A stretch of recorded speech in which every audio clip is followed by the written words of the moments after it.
नमस्कार, आप देख रहे हैं एएनपी न्यूज और स्वागत है आपका हमारी ताजा अपडेट में। मैं हूं आपके साथ अभिलाष।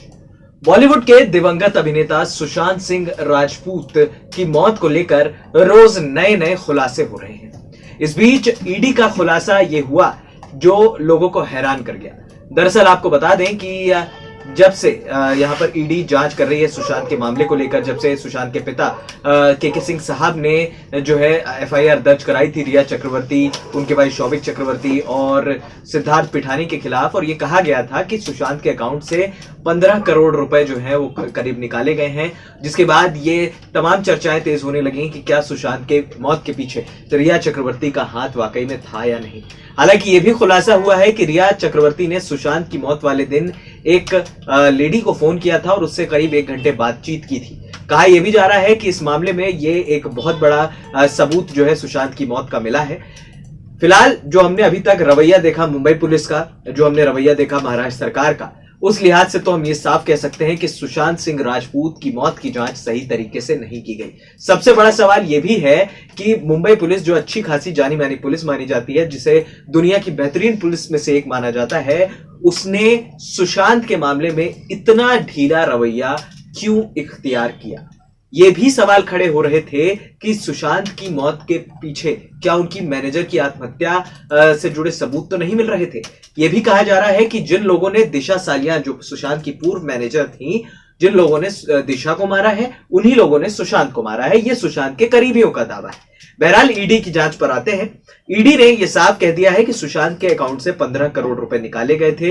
कभी डेबिट कार्ड से निकले हैं, कभी नेट बैंकिंग के माध्यम से निकले हैं, क्रेडिट कार्ड से भी कुछ पैसे निकले हैं और करीब 15 करोड़ रुपए जो है गबन किए गए हैं। तो इस बात से तो यह सिद्ध हो जाता है कि जिस सीए को पिछले 1 साल से सुशांत के साथ रिया चक्रवर्ती ने रखवाया था, वो साफ झूठ बोल रहा है।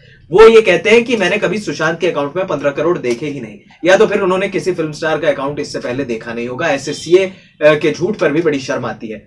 सवाल यह भी उठ रहा था कि आखिरकार रिया चक्रवर्ती ऐसा क्या कर रही थी कि 14 लाख की संपत्ति दिखाने वाली रिया करोड़ों के फ्लैट की मालकिन बन गई। ईडी ने जब इस मामले पर शिकंजा कसा तो यह एक और खुलासा हुआ है जो हैरान कर देने वाला है।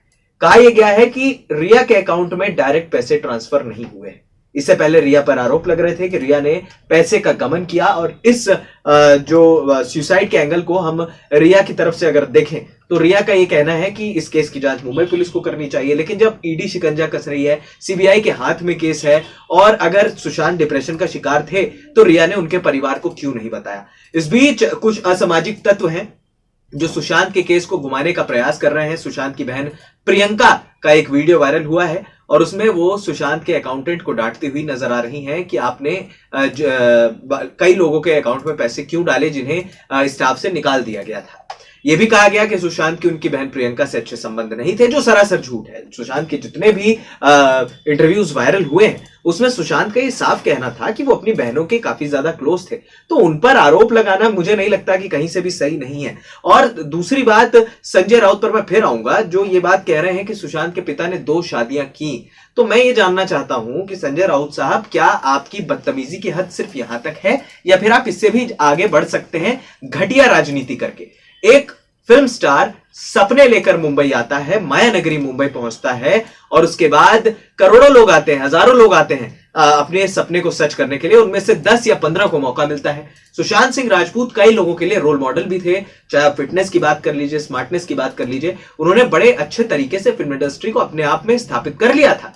ऐसे में संजय राउत का ये बयान, ये जो बयान आया है, ये बेहद हैरान कर देने वाला है, शर्म से पानी पानी कर देने वाला है। जरा सोचिए उस बूढ़े पिता पर क्या बीती होगी जिसका बेटा चला गया, जो इंसाफ मांग रहा है। अगर मुंबई पुलिस वाकई में इंसाफ करना चाहती तो वो उनको पटना के राजीव नगर थाने में जाकर एफआईआर दर्ज कराने की जरूरत नहीं पड़ती। सुशांत के परिवार ने तो यह भी आरोप लगा दिया है कि भैया मुंबई पुलिस जो है जांच को सही तरीके से नहीं कर रही है, तो हमें इस बात पर भरोसा नहीं है। हमने अपनी ज्यूरिसडिक्शन के अंदर जो आता है हमने वहां केस दर्ज किया। और देखिए, अगर आप कानून के मुताबिक देखें तो जो कानून संजय राउत जैसे बेशर्म नेता ही मैं इन्हें कहूंगा, संजय राउत जैसे बेशर्म नेताओं को अपनी चोंच चलाने का अधिकार देता है, वही कानून फिर बिहार पुलिस को सुशांत केस की एफआईआर लिखने का भी अधिकार देता है। बहरहाल सुप्रीम कोर्ट ने मामले को संज्ञान में लिया है। फिलहाल सीबीआई के हाथ में केस है, लेकिन ईडी जिस तरीके से शिकंजा कसती जा रही है रिया चक्रवर्ती पर, उनके भाई शौविक पर और कई ऐसे लोगों पर, अब आने वाले समय में और बड़े बड़े खुलासे होंगे।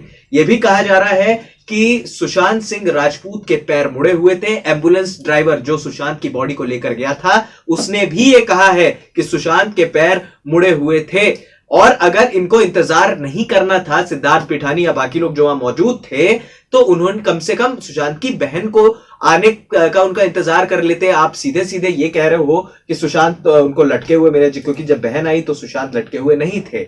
और उसके बाद स्टन गन थ्योरी को भी सही तरीके से यहां पर एनालाइज किया जा रहा है, क्योंकि डॉक्टर वाधवा ने ये पूरे तरीके से दावा किया था कि सुशांत को पूरे तरीके से पहले एक साइड से पैरालाइज्ड किया गया और उसके बाद फिर उनको जो है खत्म किया गया है। यानी कि डॉक्टर के मुताबिक सुशांत की मौत एक प्लान मर्डर थी। इस स्टन गन वाले जो एक्सपेरिमेंट होता है, इसमें जब आप बॉडी पैरालाइज करते हैं तो फिर बॉडी में हिम्मत नहीं रह जाती है रिस्पांस देने की। कुछ यही हुआ सुशांत सिंह राजपूत के साथ भी, आंखें खुली के खुली रह गई थी उनकी। तो ये ऐसी चीजें हैं जिन पर से पर्दा हटना जरूरी है। और साफ तौर पर बिहार पुलिस के साथ जो हुआ, बिहार पुलिस के आईपीएस ऑफिसर विनय तिवारी के साथ जो हुआ, यह सिद्ध करता है कि मुंबई पुलिस सबूतों को छिपा रही है, सबूतों को हटा रही है और इस केस में कोई एक ऐसा शख्स है जिसे मुंबई पुलिस बचाना चाह रही है। अब देखना है कि सुशांत सिंह राजपूत को क्या कभी न्याय मिलेगा।